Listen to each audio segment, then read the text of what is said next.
Olá pessoal, uma boa noite. Para quem não me conhece, eu sou o pastor Melquisedeque e quero, em primeiro lugar, cumprimentar, agradecer o convite ao Gabriel e toda a diretoria da Federação de Mocidade aqui do nosso presbitério e dizer que é uma alegria ser usado como instrumento de Deus para instrução e para edificação e dizer que esse tema escolhido, né, este livro do Sproul, Mãos Invisíveis, é um livro muito pertinente e muito importante para os nossos dias, para a gente debater, para a gente pensar e refletir sobre ele. Hoje eu quero e escolhi o tema, né, Providência e os Milagres. Nós vamos falar um pouquinho, aí conceituar um pouquinho sobre o que é a providência, né? Entender a providência no nosso dia a dia. Muitas vezes nós conceituamos as coisas, sabemos quem é Deus, mas por vezes nós nos colocamos em lugares, em situações que a gente acha que Deus não está ali. E principalmente situações ruins, situações negativas, situações que nos causam dor. E nós temos que entender que Deus está em toda e qualquer situação, porque Ele é soberano, não é? E os milagres também. Os milagres, a gente tem que entender e conceituar os tipos de milagres, né? E que milagres que nós vamos aqui entender e quais são esses milagres que acontecem. Será que os milagres acabaram? Ou será que ainda nós podemos ver os milagres que Cristo fazia, que os apóstolos faziam em nossos tempos? Quais são as distinções, né? Será que Deus é o mesmo, o de ontem, o de hoje e o de sempre será? Para a gente também não cair no conto do vigário, não é isso? Em qualquer pessoas que se dizem apóstolos, vamos assim dizer, ou igrejas que queiram requerer sobre si a autoridade e os milagres que saem por ali. Nós precisamos, de fato, rever esses conceitos bíblicos, esses princípios bíblicos, para que a gente possa viver de uma forma clara e glorificar a Deus a todo momento. Eu quero, nesse instante, fazer uma oração ao nosso Deus. Pai, nós gostaríamos de agradecer, ó Pai, a todos os jovens que estão nos assistindo, os irmãos e irmãs que vão nos assistir, que o Senhor possa abençoar a cada um deles, iluminando os nossos corações, nos direcionando agora neste momento de estudo. Assim nós pedimos em nome de Cristo Jesus. Amém.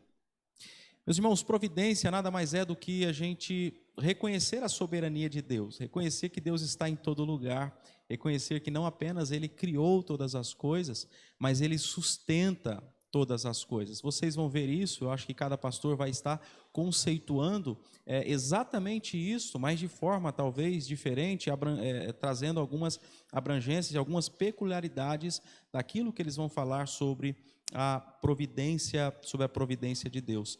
Nós temos aí, você está aparecendo aí na sua telinha, o slide que nós vamos estar acompanhando. Então, nós temos como texto, como livro básico, o autor Sproul, um teólogo, A Mão Invisível. Então, nós vamos expor aqui, fazer um resumo do capítulo ao qual ele colocou, se eu não me engano, é o capítulo 18 e também o capítulo 19, tá certo? Então, eu quero fazer um breve resumo, né, e conceituar o que é a providência de Deus.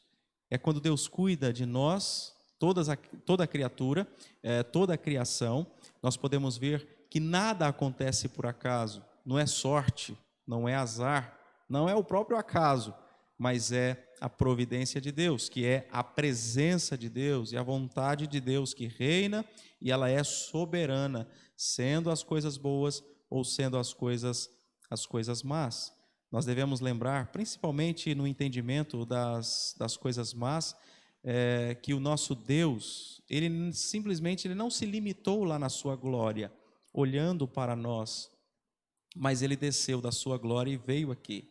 Ele entende o que é dor, Ele sabe o que é dor, porque Ele passou pelas vias dolorosas, né? O nosso Senhor, ele mesmo foi homem, Ele mesmo sentiu essas dores, Ele mesmo padeceu, Ele foi Deus, então Ele sabe das nossas dores e nós temos que entender isso todos os dias das nossas vidas. E a ideia de nós entendermos quanto providência é justamente nos consolar e saber que Deus entende e sabe o que nós estamos passando e Ele está conosco, tá certo? Vamos começar então falando e entendendo um pouquinho sobre providência sobre o caso do filho de Davi. Lá em 2 Samuel, no capítulo 12, nós podemos ver ali a história de Davi, uma história inusitada. Davi, ele aprontou poucas e boas, né, com Betseba. Você deve saber essa história. Se você não sabe, abre lá no capítulo 12 de 2 Samuel, e você vai a ler ali. Davi desejou uma mulher, e ali Davi deitou com ela, com Betseba, esposa de Urias. E Davi, então, ela ficou grávida, e ele maquinou ali uma estratégia de matar Urias e ficar com aquela mulher. Natã, então, foi lá e repreendeu, e Natã prometeu, profetizou para com Davi, porque essa foi a vontade de Deus. Olha, Davi, o fruto esse filho que virá, Deus vai castigar você pelo filho que virá. E então Davi soube dessa revelação, e o texto, né, no versículo seguinte, o versículo 15, diz assim: e o Senhor feriu a criança, e a mulher de Urias dera à luz a Davi, e a criança adoeceu gravemente. Depois disso e desse cenário, Davi, ele se separou, ele buscou a Deus, jejuou, ele esteve ali noite e dia, prostrado em terra, diz o texto. E os seus servos ficaram assim atônitos, preocupados com ele, com essa atitude dele, porque parece que ele estava desequilibrado emocionalmente, ele estava descontrolado naquele momento. Mas diz o texto que aprove a Deus o momento levar aquela criança. E imediatamente, quando Davi então ouve rumores dos seus servos dizendo: meu Deus, e agora? Como é que nós vamos falar para Davi isso? E Davi de prontamente falou: a criança morreu. Eles falaram: morreu. E então Davi se lava, ele se levanta e vai à igreja, vai ao templo, e ali ele adora. E depois dele adorar, ele come, e depois dele comer e se alimentar, ele vai diante de Betseba, consola Betseba, e ali deita com Betseba, e a vida que segue. Os seus servos estranharam aquilo. E falou: mas Davi, peraí, agora que ele morreu, você se levanta, se prostra, se levanta e segue a sua vida normalmente? Não deveria ser ao contrário? Davi então nos revela o conceito que ele tem de providência. Davi então nos revela o conceito que ele tem desse entendimento maduro de que Deus está no controle. Olha o que diz aqui o versículo 20. Então Davi se levantou de terra, lavou-se, ungiu, mudou-se suas vestes, entrou na casa do Senhor e adorou. Ele não foi para a casa do Senhor depois da morte e ficou choramingando, ficou se vitimando. Ele levantou e seguiu em frente. Versículo 21, disseram-lhe os servos: que é isso que fizeste? Pela criança viva jejuastes e chorastes, porém, depois que ela morreu, te levantastes e comestes pão? Respondeu ele: vivendo ainda a criança, jejuou e chorou, porque dizia: quem sabe se o Senhor se compadecerá de mim e continuará viva a criança? Aqui Davi nos ensina dois entendimentos da providência de Deus. O Deus abscônditus, ou seja, um Deus que tem a sua vontade obscura ao homem, não revelada ao homem, o homem não sabe. E então Davi, nesse entendimento deste Deus que não revelou a sua vontade para o homem, ele ali tem a sua postura de jejuar e de orar e de buscar. Quem sabe Deus não me atende? Mas quando ele então vê que a criança morreu, que a criança padeceu, ali ele tem então a revelação, o Deus revelatus, ou seja, aquele que já revelou e executou agora a sua vontade. E então Davi tem essas duas dimensões no seu coração, na sua mente. Porém ele diz, né? Porém agora que é morta, por que jejuaria eu? Poderia eu fazê-la voltar? Eu irei a ela, porém ela não voltará para mim. Davi então descansou na providência e na vontade de Deus. Então veja como é importante, consolador, nós entendermos a cada dia mais de uma forma tão sensata, madura e bíblica quanto a providência de Deus no dia a dia, na nossa vida prática. Deus está no controle de todas as coisas e Ele nos revela. A confissão de fé, ela nos fala um pouco sobre, pontualmente, cirurgicamente, obviamente, sobre a providência, ela fala pela sua muito sábia e santa providência, segundo a sua infalível presciência e o livre e imutável conselho de sua própria vontade, sustenta, Deus falando, dirige, dispõe e governa todas as criaturas, todas as ações delas e todas as coisas, desde a maior até a menor. Não há uma guerra entre Deus e Satanás. Satanás, inclusive, nem Deus é, nem uma deidade ele é. Ele é um ser angelical, ele é um ser criado por Deus. Se Satanás tem algum poder, e óbvio que ele tem, se Satanás tem uma certa liberdade, um certo agir, tudo isso também é dado por Deus. Isto é entender a providência como ela é e como a Bíblia nos revela, o Deus revelatus. Sproul, então, ele diz, se compreendermos a providência de Deus e o amor do Deus da providência, poderemos adorá-lo com o sacrifício de louvor do qual ele é inerentemente merecedor, quando ocorrerem aqueles fatos que trazem dor, tristeza e aflição à nossa vida. Tal entendimento da providência é vital para todos que querem adorar a Deus. É uma adoração pela fé, enraizada na confiança. Então, nós precisamos urgentemente, a cada dia mais, confiarmos e entendermos o Deus da providência, o Deus que provê todas as coisas. Mas e o milagre? Onde é que o milagre se encaixa nisso? A providência e os milagres.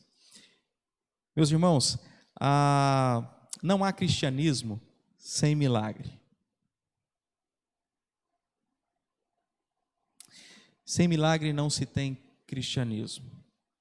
A nossa fé e o cristianismo em si, a pessoa de Cristo Jesus, a sua obra se baseia em milagre. Quando pensamos em fé e em cristianismo, nós pensamos imediatamente em milagres. Os cristãos têm que ser, e é um povo que crê em milagres. É um povo que se baseia no milagre. Paulo, ele combateu uma doutrina e pensamentos céticos quanto ao milagre, quanto à ressurreição de Cristo. Em 1 Coríntios 15, Paulo ele vai trazer esse entendimento, ele vai,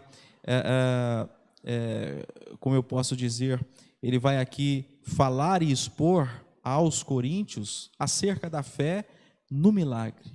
E ele vai dizer, olha, se Cristo não ressuscitou, que de fato é um milagre, a ressurreição de Cristo ao terceiro dia, de que adianta a nossa fé? É inútil, isso é vão. Então, se não há milagre de Cristo e em Cristo, ao terceiro dia ele ressurgiu, então é vã a nossa fé. Nós estamos perdendo tempo. Então, Paulo, ele baseia que o cristianismo ele é pautado no milagre maior, na pessoa de Cristo Jesus. O cristianismo é uma fé baseada e radicada em milagres. O cristianismo permanece de pé ou desmorona com os relatos bíblicos dos milagres. Sem eles não há êxodo. Sem os milagres não há ressurreição. E sem a ressurreição, a nossa fé ela é inútil. Não podemos ser, então, céticos quanto à ideia dos milagres. Nós precisamos crer nos milagres, eles existem e eles existiram também. Nós vamos agora fazer algumas distinções entre milagres e também milagres, tá certo? Há algumas distinções entre eles, a providência nos milagres.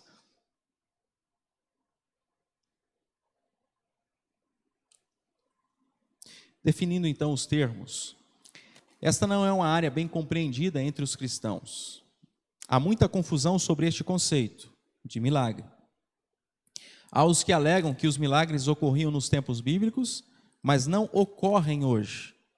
Há os que sustentam que os milagres ocorriam nos tempos bíblicos e ainda ocorrem hoje. Mas que milagres que eles estão falando aqui? Nós precisamos distinguir nós precisamos separar aqui quais são esses milagres.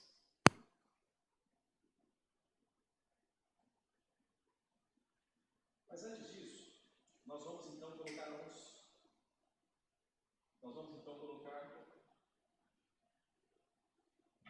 antes disso, nós vamos então colocar trazer alguns pontos e essas duas linhas. Aqueles que acreditam que continuam nos milagres bíblicos, aqui eu já estou definindo o termo, estrito senso, e aqueles que afirmam que cessaram os milagres bíblicos, ou seja, aqueles que ocorreram em Jesus, por Jesus e pelos seus discípulos e tornaram os seus apóstolos. Alguns pontos de concordância. O primeiro deles é que Deus, em seu governo providencial do universo, pode realizar milagres. Todos concordam. Essas duas linhas concordam quanto a isso. Segundo ponto, Deus realizou milagres no passado, conforme registros bíblicos.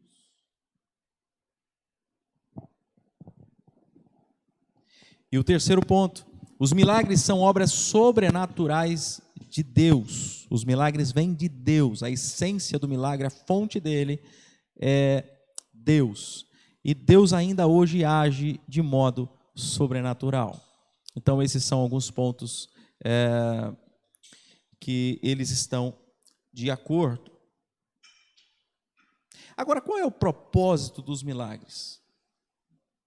Nós temos, então, que definir, antes de entrarmos aqui no propósito, definir o que é milagre e o que não é milagre. Há uma tendência nossa de sempre entender que milagre é tudo aquilo que é maravilhoso, é belo, que é impactante, que nos emociona. Por exemplo, talvez nós temos uma tendência corriqueira, e isso não é errado, mas definindo dentro da teologia ou dentro dos termos bíblicos corretos e coerentes, falar que uma gravidez ela é um milagre, o nascer do sol é um milagre, né?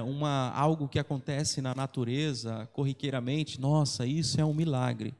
De fato, em lato sensu é mesmo, mas o milagre aqui não é aquilo que acontece no campo ordinário, corriqueiramente, mas é aquilo que acontece extraordinariamente e sobrenatural, ou seja, que não acontece no campo do natural, mas aquilo que acontece de forma extraordinária e sobrenatural, como eram os casos que Jesus ali trouxe na sua vida, no seu ministério, na sua obra, e também os seus apóstolos deram continuidade. Nós temos então aqui os efeitos, os propósitos dos milagres. Nós temos o milagre que ele o propósito que ele é imediato. Para que foi feito os milagres? Para que Cristo fez aqueles milagres para com aquelas pessoas, para com aquelas multidões, diante dos seus discípulos? É quando traz alívio. Então, o propósito imediato é trazer alívio para os que foram alcançados pelo milagre, como os cegos, os enfermos, né, em geral, os leprosos. Este milagre não é feito pelo acaso, mas faz parte de um outro propósito ainda maior. O que nós temos que entender é que os milagres bíblicos feitos por Jesus e pelos apóstolos, eles têm esse propósito imediato de trazer alívio, de trazer conforto, de trazer alegria, de trazer bênção sobre a vida, orientações, mas eles também carregam um sentido muito maior do que o milagre em si mesmo, do que o feito em si mesmo. Então, nós vamos ver um pouquinho sobre este milagre último, esse propósito, melhor dizendo, o último, que é aquele ao qual está a razão de existir os milagres, ou a mais importante, qual seja, de dar testemunho dos agentes da revelação, ou seja, os apóstolos. Então, os milagres servem, naquele momento, para apontar os agentes da revelação. Os milagres de Jesus serviram para apontar e para dizer quem é Jesus. Não era o filho de José e de Maria tão somente, aquele homem que nasceu em Nazaré.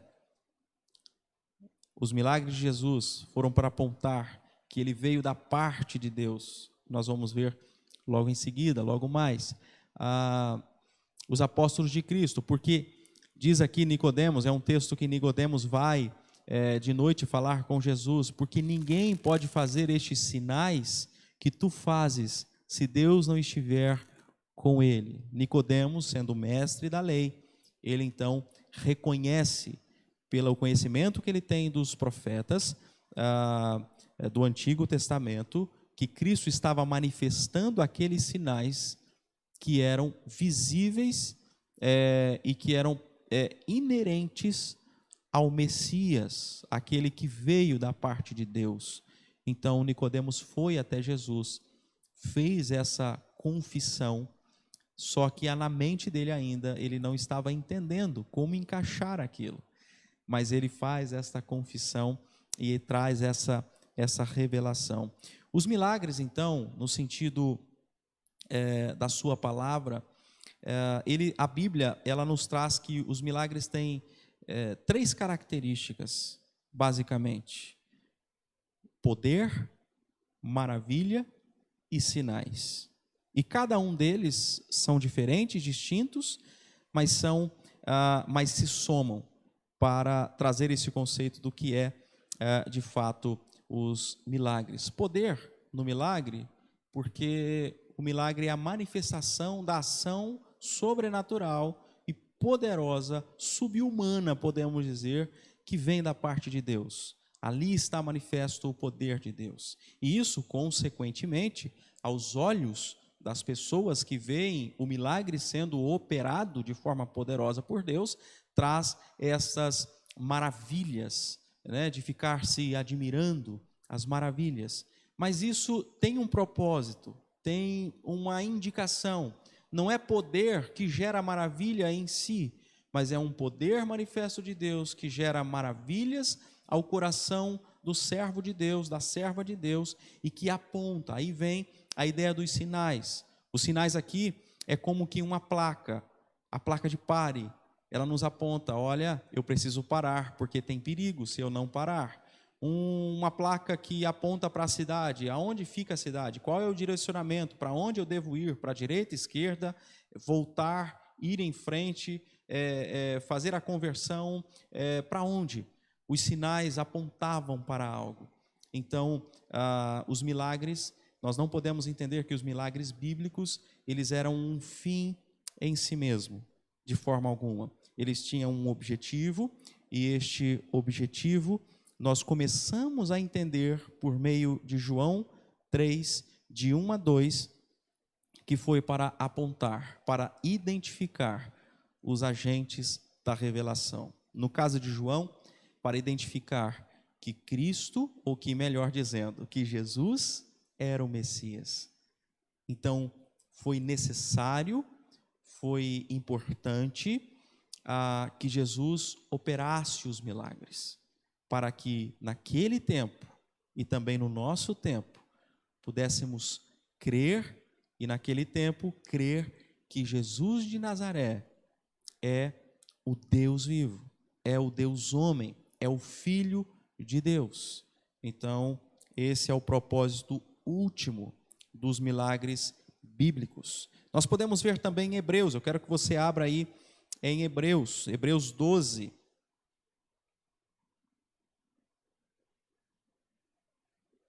Hebreus 12 não, Hebreus 2, de 1 a 14, de 1 a 4. Olha o que diz aqui, Hebreus 2, de 1 a 4. Por essa razão, importa que nos apeguemos com mais firmeza às verdades ouvidas, para que delas jamais nos desviemos. Se, pois, se tornou firme a palavra falada por meio de anjos, e toda a congregação ou desobediência recebeu justo castigo, como escaparemos nós de negligenciarmos tão grande salvação, a qual, tendo sido anunciada inicialmente pelo Senhor, foi-nos depois confirmada pelos que a ouviram? Olha o que ele diz, versículo 4: dando Deus testemunho juntamente com eles, por sinais, prodígios e vários milagres, e por distribuições do Espírito segundo a vontade de Deus. Então, na época dos reformadores, da reforma do século XVI, eles foram convencidos, e nós também, em nossa doutrina, tendo como herança e berço da reforma protestante, que os milagres bíblicos, eles cessaram porque eles tinham um propósito maior. Eles tinham o propósito de validar, de apontar os agentes da revelação, o propósito de testemunhar que os apóstolos eram então o baluarte, eram então as colunas do cristianismo. Traziam a revelação, traziam a inspiração do cânon, como que representantes do próprio Cristo na terra. Eles traziam com eles este poder de operar sinais e maravilhas. Quando então o livro sagrado se cessou, os milagres cessaram também com os apóstolos, porque os milagres apontavam para esta inspiração que estavam na vida dos apóstolos.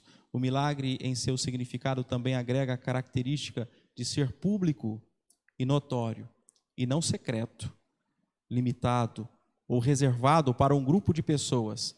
Jesus e os apóstolos, agentes da revelação, realizavam os milagres diante de todos e sem dramatização ou apelação. Essa também é uma das características dos milagres bíblicos. Eu estou falando em estrito senso, tá certo? Não estou falando dos milagres em geral. Calma lá. Um pouquinho sobre como os reformadores entendiam os milagres, e temos que entender também que eles estavam em confronto direto com a igreja romana, ok? E a igreja romana tem como seus pilares a continuidade da revelação, agora na autoridade da igreja em si, ok? A igreja, em separado da Bíblia, ela afirma, né, que a Bíblia surgiu da igreja e ela detém a autoridade sobre a Bíblia, a igreja romana. E, portanto, ela tem essa necessidade de ver, dos milagres acompanharem os que ela dizem ser os santos, certo? É por isso que tem a canonização, essas cerimônias e esses reconhecimentos de tempo em tempo de milagres também na igreja romana. Então, eles têm esse entendimento, mas eles vão além, eles trazem para si. A diferença dos reformadores, na minha concepção, na minha leitura, é que eles entenderam que isso se limitou apenas aos apóstolos e apenas a Cristo. A inspiração, o cânon, a escritura, ela acompanha os milagres e ela se cessou com os apóstolos, até Paulo, o último deles. Então, os reformadores afirmavam que os milagres tinham o propósito maior de confirmar os agentes da revelação, seja os apóstolos, ou seja, enquanto estava sendo escrito o cânon, por meio dos apóstolos, os milagres estavam sempre ali, presente, cumprindo o seu papel de autentificar os agentes.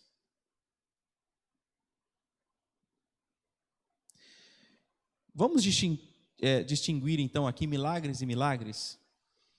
Quanto à definição até aqui, temos que qualificar os alegados milagres de hoje em uma classe ou categoria, diferente dos milagres registrados na Escritura, tá certo? O que eu quero dizer com isso? O que nós temos que entender então? Pastor, então não acontece milagre? Eu não posso orar, não posso esperar de Deus algo sobrenatural? Não é isso. Nós podemos, porque nós sabemos que Deus ele é imutável. É o mesmo Deus ao qual nós cremos, é aquele Deus que abriu o mar vermelho, é aquele Deus que transformou a água em vinho, é aquele Deus que ressuscitou os mortos, é o mesmo Deus. Vamos continuar aqui. Deus responde a nossas orações? É uma pergunta. Deus pode, de forma extraordinária, realizar milagre? Com toda e absoluta certeza, Deus opera milagre, e eu creio nisso. Deus opera milagre, Deus faz, Deus age em milagre ainda hoje. Mas há uma distinção entre milagre e milagre. Há os milagres que é o agir de Deus na sua providência de forma extraordinária, e há os milagres que foram os milagres bíblicos, feitos por Cristo e feito pelos apóstolos, que teve então o seu objetivo específico, qual seja o de trazer a revelação a nós, a escrita da palavra de Deus, chamado o cânon. Então ele foi cessado, cessa-se os milagres que os apóstolos fizeram e que Cristo fez. Deu para entender? Ficou claro? Então, ele é imutável, Deus, e sempre poderá, pela sua vontade, realizar os seus feitos. Distinguimos 3 categorias de questões levantadas pela função dos milagres para confirmar os agentes da revelação e autenticar a palavra de Deus escrita. A providência ordinária, a providência extraordinária e seus milagres, no sentido estrito. Então, nós cremos que a providência ordinária é todas as leis que Deus fez. Se você joga uma semente na terra, ela planta. Lei da gravidade, se você joga algum objeto no ar, ele cai. Então, essa é a providência ordinária de Deus, né? E Deus age em meio a tudo isso. Deus não está ausente em tudo isso. Apesar de ter a sua lei, e ela acontece de forma ordinária, Deus está presente diariamente. Deus não é pego de surpresa, mas tem a sua providência também, o seu agir de forma extraordinária. E os milagres. Neste milagre, entenda-se o sentido estrito, ou seja, o milagre na época de Cristo, e esses cessaram de fato. Nessas 3 categorias, dizemos que Deus continua a sua obra de providência ordinária e a sua de providência extraordinária, mas não a obra de confirmar os agentes da revelação especial com milagres em sentido estrito, que fique claro isso. Ok, existe milagre, existem as coisas sobrenaturais, mas existem coisas sobrenaturais também que são más, que são estranhas, acontecimentos assim estranhos. Estamos falando sobre os feitos de Satanás. Como é que ficam os milagres em Satanás? Os falsos milagres, né? Ou os falsos mestres, como é que fica tudo isso? A Bíblia fala um pouco sobre essas questões. Abra comigo em Deuteronômio 13, né?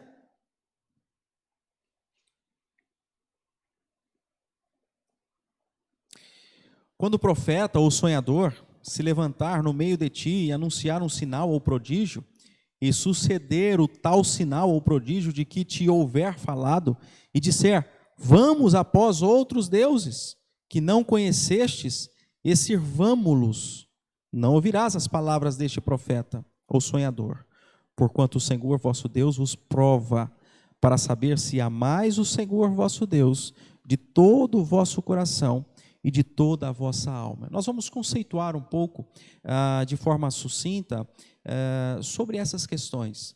Existem sim poderes malignos, existem sim ações malignas, existem, e eles têm, da mesma forma que tem os milagres de Deus, têm os seus objetivos também, quais sejam: de guerrear contra a vontade e contra o propósito de Deus. O foco de Satanás é esse. O foco dos falsos profetas é sempre lutar contra a fé verdadeira, é sempre buscar destruir, buscar matar. O foco de Satanás sempre será este. Também lá em Mateus, isto fala em Deuteronômio,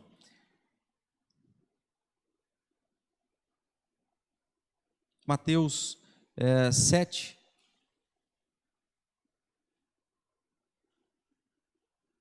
(22 e 23), nós podemos ver assim: muitos daqueles naquele dia hão de dizer-me: Senhor, Senhor, porventura não temos nós profetizado em teu nome? E em teu nome não expelimos demônios? E em teu nome não fizemos muitos milagres? Então lhes direis explicitamente: nunca vos conheci, apartai-vos de mim, os que praticais a iniquidade.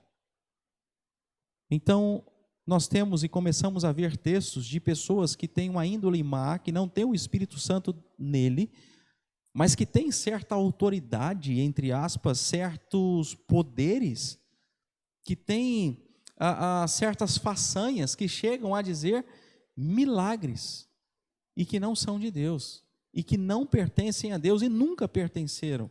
Em Mateus 24 nós temos também.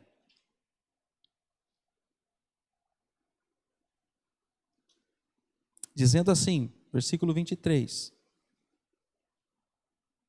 Então, se alguém vos disser, eis aqui o Cristo, ou ei-lo ali, não acrediteis.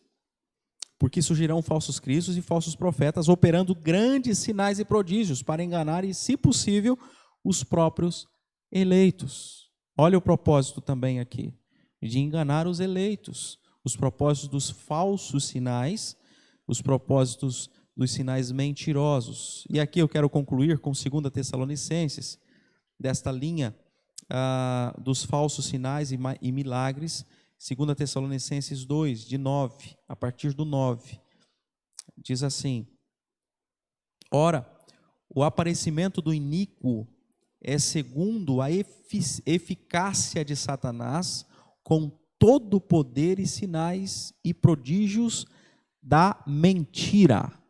Aqui, Sproul, ele tem uma linha de entendimento que sinceramente me convenceu.